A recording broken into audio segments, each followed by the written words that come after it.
जल्दी।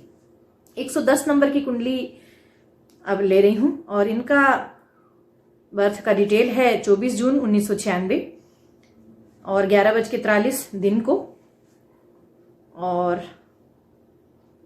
भिलाई छत्तीसगढ़। इनका प्रश्न है नौकरी और शादी को लेकर, कब नौकरी लगेगी और कब शादी होगी। तो इनकी है कन्या लग्न की कुंडली और कन्या राशि भी है।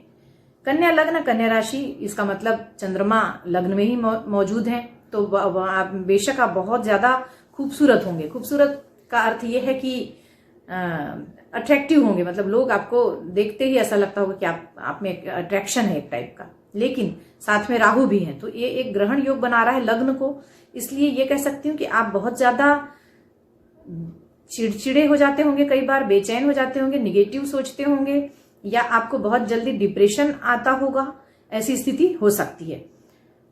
साथ में चंद्रमा के मद्रुम में भी है, मतलब आजू बाजू में कोई दो ग्रह, मैंने बताया था दोनों घरों में, मतलब भाव में, इस पहले भाव और चंद्रमा के बाद के भाव में कोई ग्रह ना हो तो चंद्रमा अकेला पड़ जाता है, तो ये एक दोष हुआ। उस पर राहु चंद्र लग्न में है तो ये ग्रहण दोष भी हुआ। तो दो दो तरीके के दोष हैं। फिर कहूंगी, देखिए हर कुंडली में आप यकीन नहीं मानेंगे कि अभी जब हम लोग कुंडलियां देखते हैं तो चूंकि आधुनिक काल है तो इसमें 90% समस्याएं चंद्रमा को लेकर रहती हैं। 90% चंद्रमा और सूर्य को लेकर। इसलिए अपना चंद्रमा सूर्य तो आंख बंद करके आप पूजा कर सकते हैं, उसमें किसी ज्योतिषी को पूछने की जरूरत नहीं कि हम शिव जी को जल चढ़ाएं या न चढ़ाएं। शिव जी को हम कभी गन्ने का रस, कभी शहद वाला पानी, कभी हल्दी का पानी, कभी दूर्वा से पानी, दूब और पानी से अभिषेक, इस तरीके से आप मन पसंद शिव जी को आप जो चीजें चढ़ाना चाहें, जो आपको, आप जानते हैं शिव जी को क्या पसंद है, ढूंढ ले कहीं नेट पे, आजकल सब कुछ उपलब्ध है, कहीं किताबों में मिल जाएगा आपको। तो ऐसी चीजों से आप शिव जी का अभिषेक करते रहें, बहुत फायदा होगा। इस ग्रहण योग से भी आपको छुटकारा मिलेगा। और दूसरा, कोशिश करें कि ये जो अभिषेक है, अगर कोई ऐसा मंदिर ढूंढ ले जहां ज्यादा पूजा ना होती हो, मतलब शिव के कई मंदिर होते हैं ना जहां पूजा कम होती है, बहुत बड़ा मंदिर ना हो, भीड़ भाड़ ना रहती हो, तो ऐसी जगह में जाके करें। थोड़ा सा निर्जन मंदिर हो, अगर निर्जन जगह पे, तो वो ज्यादा अच्छा होगा। साथ में इसमें राहु चंद्र का योग चूंकि लग्न में है तो ठीक अपोजिट, मतलब 7th हाउस में यहाँ पे केतु और शनि का शापित योग कहलाता है। ये आपके विवाह वाले सप्तम भाव में भी बना हुआ है। तो यहाँ पे भी मैं ये कहना चाहूंगी, चूंकि शनि केतु है यहाँ पे, मीन राशि में बने हुए हैं शनि और केतु, और आपके गुरु हैं, उसके स्वामी जो है वो है चतुर्थ में। अच्छा, और अभी आपका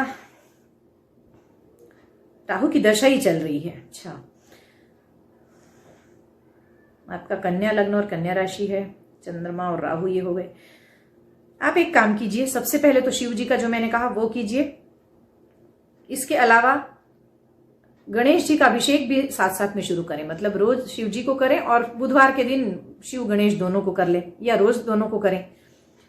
इसके अलावा एक ओनेक्स 5 रत्ती का छोटी उंगली में, चांदी में ही चाहे बुधवार को पहन लें, सुबह 6 से 7 बजे के बीच में। तो इससे आपका जो राशि का स्वामी है बुध, और वो है चूंकि 9 मतलब भाग्य भाव में बैठा हुआ है, तो इसलिए आपको थोड़ा सा आपके भाग्य का साथ मिलेगा, और इससे नौकरी और शादी के जल्दी योग बनेंगे। लेकिन आपका जो सप्तमेश है वो अच्छी जगह में है, चतुर्थ भाव में है, गुरु ठीक है, उसमें कोई टाइप की परेशानी मुझे नहीं दिखाई दे रही है। लेकिन यह है कि भाग्य को थोड़ा सा ठीक करना हो अगर, तो आप अपने जो राशि और लग्न से का जो बुध ग्रह है उसका आप रत्न पहन सकते हैं।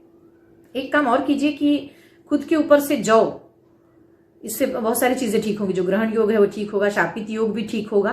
तो इसके लिए एक सटीक सा उपाय है वो कर लीजिए कि जौ 1 मुट्ठी लें और उसे 7 बार एंटी क्लॉकवाइज घुमाकर, अपने सिर से घुमाकर और नदी में बहा दें शनिवार के दिन। इससे बहुत सारी चीजें ठीक होगी। दूसरा, मन का विचलन ठीक होगा, जो थोड़ा सा कभी कभी कहती हूँ कि एक ऐसी स्थिति की बिल्कुल मानसिक अवसाद की बुरी स्थिति कह सकती हूँ। ऐसी स्थिति में अगर आपका लग्न मजबूत ना हो, अगर आप पावरफुल ना हो, सोच में अपनी सकारात्मक ना हो, तो पागलपन की स्थिति हो सकती है। तो उसके लिए ये जौ बहा दें तो इससे बहुत सारी चीजें ठीक होंगी। कोई टाइप की परेशानी, पेट दर्द वगैरह अगर होता हो तो वो भी उससे ठीक हो जाएगा। रही बात आपकी नौकरी और शादी की, तो शादी के लिए मैंने बताया कि शिव जी को आप जो जल चढ़ाते हैं ना, तो उसमें किसी किसी दिन एक चीज और करें कि उसमें हल्दी डालकर चढ़ा दें। गुरुवार को ये कर सकते हैं। शिव जी को रोज वार के हिसाब से अगर आप करें ना, मंगलवार को जैसे शहद, सोमवार को दूध, और गुरुवार को हल्दी डालकर, बुधवार को दूर्वा से, तो इस तरीके से आप करते हैं ना शिव जी की रोज अलग अलग ढंग से अभिषेक, तो उसमें आपको बहुत फायदा मिलता है।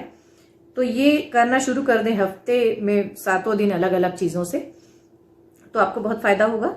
और आपकी ये दशा देख लेते हैं कि आपको नौकरी और शादी के एक्चुअली योग कब हैं। तो अभी दशा आपकी चल रही है राहु की, जैसा मैंने बताया, तो राहु की दिक्कतें तो है, इसलिए जौ बहा दीजिए। और दूसरा ये समय आ रहा है आपका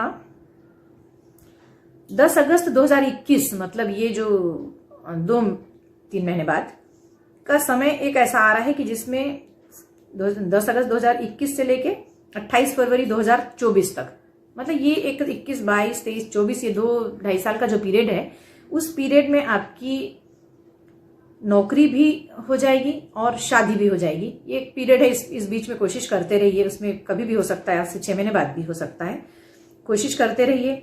गवर्नमेंट जॉब पाने के योग बिल्कुल हैं, कर सकते हैं बिल्कुल। इसके लिए सूर्य की उपासना थोड़ा सा करते रहें तो अच्छी बात है। सूर्य के लिए सूर्य को अर्घ्य दें, सूर्य को प्रणाम करें, आदित्य हृदय स्रोत सुनते रहें, सुबह जल्दी उठ जाएं, और कुछ नहीं, तो इससे सारी चीजें ठीक होंगी। इसके बाद जो कुंडली है वो है 111 नंबर, और इनका जो डिटेल है वो है 20 अक्टूबर 1959,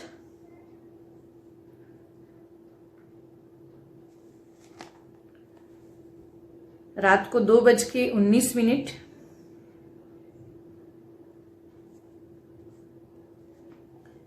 भिलाई छत्तीसगढ़ का जन्म है इनका।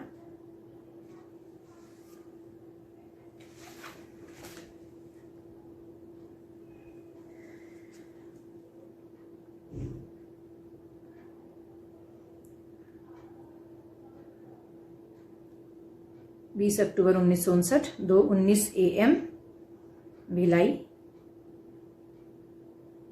छत्तीसगढ़। आपका प्रश्न है कि पैतृक संपत्ति मिलेगी या नहीं, और स्वास्थ्य कैसा रहेगा। तो आप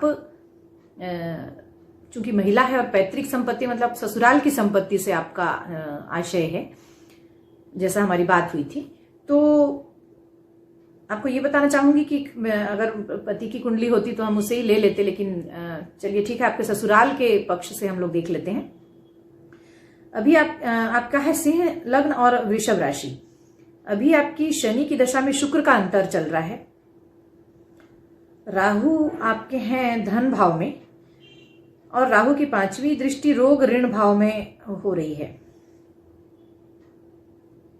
इसलिए छोटे मोटे रोग हमेशा ही आपको लगे रहेंगे, लेकिन यह है कि उससे कोई बड़ा खतरा नहीं रहेगा, लेकिन एक समस्या पूरी नहीं होगी तब तो दूसरी खड़ी हो जाएगी। इसमें रोग तो देते हैं, अगर राहु या पाप ग्रहों की दृष्टि रोग ऋण भाव में होता है तो, और लेकिन यह है कि उसका सॉल्यूशन भी निकलता जाता है। तो स्वास्थ्य संबंधी चुटपुट समस्याएं लगी रहेंगी आपको, और सॉल्व भी होती रहेंगी, कोई बड़ी समस्या नहीं है।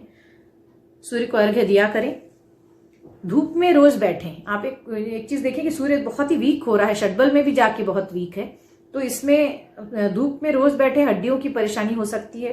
सूर्य को अर्घ्य दें, आदित्य हृदय स्रोत जैसा मैं कहती हूँ कि उसे सुने, तो इससे बहुत फायदा होगा। आदित्य हृदय स्रोत अगर आपको आता है तो आप खुद पाठ करें उसका। और इसमें ससुराल से संपत्ति जून 2025 तक मिलने का योग है।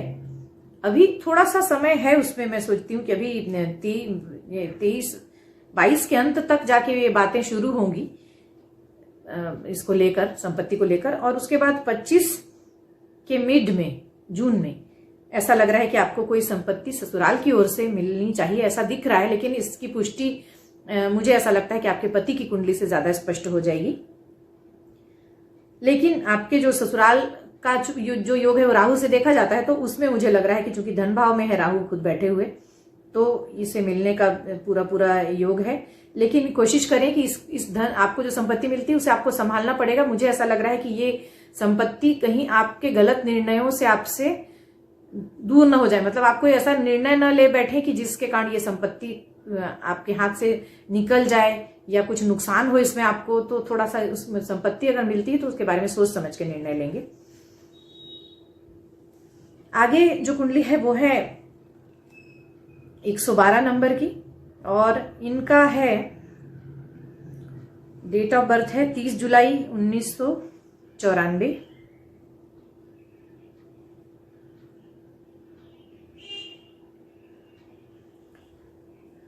छः 55 PM, मतलब शाम को 6:55 को इनका जन्म है, और दमोह मध्य प्रदेश का। इन्होंने एक ही प्रश्न पूछा है कि शादी कब होगी, वैवाहिक जीवन कैसा रहेगा, और कोई उस वैवाहिक जीवन में कोई दोष हो या कोई समस्या हो तो बताएं। तो मकर लग्न और मेष राशि है आपकी। लग्नेश शनि आपके हैं द्वितीय भाव में। अच्छा, अच्छी पोजीशन है शनि की। सप्तमेश आपके होते हैं चंद्रमा, जो चतुर्थ भाव में बैठे हैं, केतु के साथ में है ये।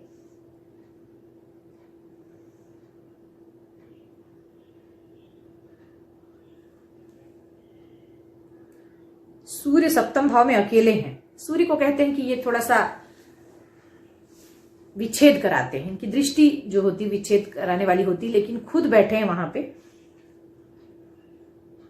और अकेले बैठे हैं। तो कहूं कि थोड़ी बहुत परेशानी विवाह के बाद रहेगी। थोड़ी बहुत परेशानी का मतलब एक सामान्य सा मान सम्मान और ईगो वाला प्रॉब्लम हो सकता है, लेकिन ऑल ओवर कुंडली ठीक है। नौमांश में भी सूर्य केतु के साथ हो रहे हैं, तो थोड़ा सा ध्यान रखना पड़ेगा ऐसी स्थिति में कि ज्यादा ईगो वाली बातों को तूल न दें। थोड़ा सा समझ के अगर चलेंगे तो कुंडली ठीक है, खराब नहीं कह सकती।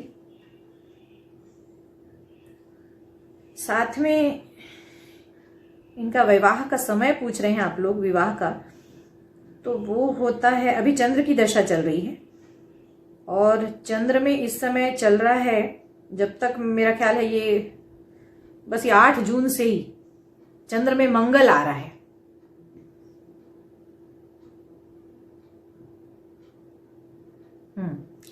चंद्र में मंगल आ रहा है और बिल्कुल आपके विवाह का समय, मैं सोचती हूं कि विवाह का योग चल ही रहा है एक तरीके से, और इसमें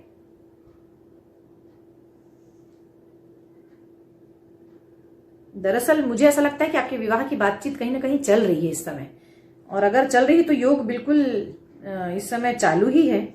और इसके बाद 2022 8 दिसंबर 2022, मतलब अगले 6 महीने बाद ऐसा लगता है कि विवाह आपका हो ही जाएगा। इस बीच में नहीं होता है अगर, तो फिर एक योग आ रहा है जो है कि 2023-24 के आसपास अप्रैल में, तो वो अगले साल है।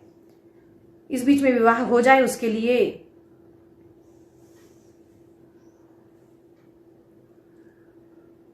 एक काम करें कि शिव जी को हल्दी, थोड़ा सा 1 चुटकी हल्दी डालकर गुरुवार के गुरुवार उनको जल चढ़ाएं या रोज चढ़ाएं तो भी ठीक है। तो ये कोशिश करें, सब कुछ ठीक रहेगा। विवाह में कोई बहुत ज्यादा परेशानी मुझे नहीं दिख रही, जितनी दिख रही वो ईगो को लेकर है, तो वो खुद से सॉल्व किया जा सकता है। अगर कोई परेशानी आती है तो उसमें शिव पूजन ही सबसे ज्यादा फायदा करेगा। शिव पूजन हमेशा ही करते रहें। अगली कुंडली है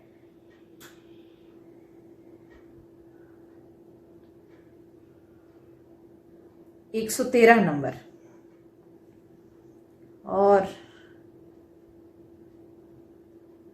इनका जो जन्म तिथि है वो है 16 नवंबर 1954, और समय है 11:54 रात को। मतलब 4:11 सॉरी 16 नवंबर 54 इनका जन्मदिन है और 11:54 इनका रात को जन्म समय है, और स्थान इनका है नैनपुर। इन्होंने बड़ा, इसीलिए मैं थोड़ी सी विचलित भी हो गई ये सुनकर कि ऐसे प्रश्न नहीं करते हैं लोग अक्सर, लेकिन इन्होंने किया है तो जवाब तो देना पड़ेगा कि मुझे मोक्ष कब मिलेगा। मेरे पति चल बसे हैं और मैं अकेली हो गई हूँ बहुत, और मुझे बिल्कुल भी अच्छा नहीं लगता, मेरा स्वास्थ्य ठीक नहीं रहता और मैं चाहती हूँ कि मेरी मृत्यु हो जाए। तो चाहने से तो कुछ भी नहीं होता, सब कुछ ईश्वर के हाथ में, सब कुछ उस महादेव के हाथ में है। जब उसने जो कुछ लिखा होगा तब वो होकर रहेगा, आपके चाहने से कुछ नहीं होगा। रही बात मोक्ष की, तो मोक्ष दिखता है चूंकि कुंडली से, आपकी आयु भी दिखती है चूंकि कुंडली से। तो मैं इतनी कोशिश कर सकती हूँ कि आप मोक्ष प्राप्त हैं या नहीं ये कह दूं, और थोड़ी सी मदद शायद आपकी कर पाऊं। इस बारे में ये कहना चाहूंगी कि आप सिंह लग्न की हैं और आपकी राशि है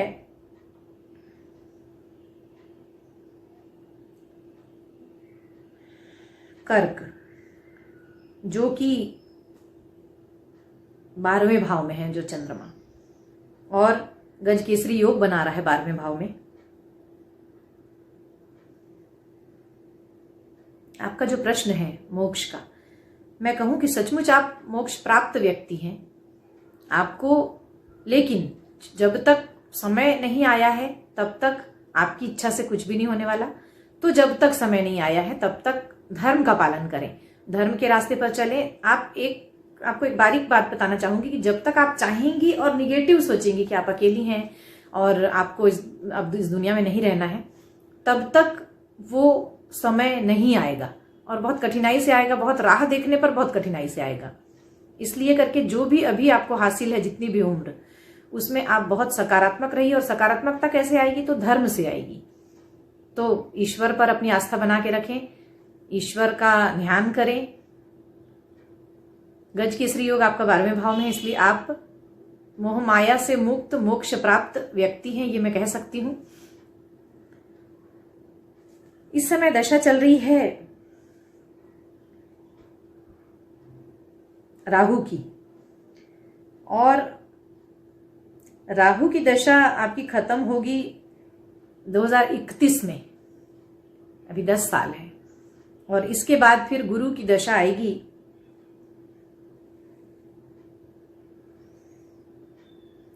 वो समय मैं कह सकती हूं कि आपकी इच्छा का समय है, लेकिन फिर भी कहूंगी कि सब कुछ ईश्वर के हाथ में है, इसलिए सिर्फ ईश्वर ध्यान करें और कुछ भी नहीं। तो इस वीडियो को यहीं पर खत्म करती हूं, और इसके बाद के जो कुंडली के विश्लेषण है उसको मैं ये टुकड़ों में इसलिए कर रही हूं कि आप तक ये इजीली पहुंच जाए, क्योंकि बहुत लंबा वीडियो थोड़ी सी परेशानी जाएगी, इसलिए करके मैं छोटे छोटे में बना रही हूं ताकि आप सभी को अपने विश्लेषण सुनने में भी आसानी होगा। 1 घंटे का होगा तो आपको सुनने में भी दिक्कत होगी, तो आधे आधे घंटे का वीडियो है। तो तीसरा वीडियो जो कुछ अभी रह गए हैं और कुंडलियों के विश्लेषण, वो आप तक जल्दी ही प्रस्तुत करती हूँ। नमस्कार।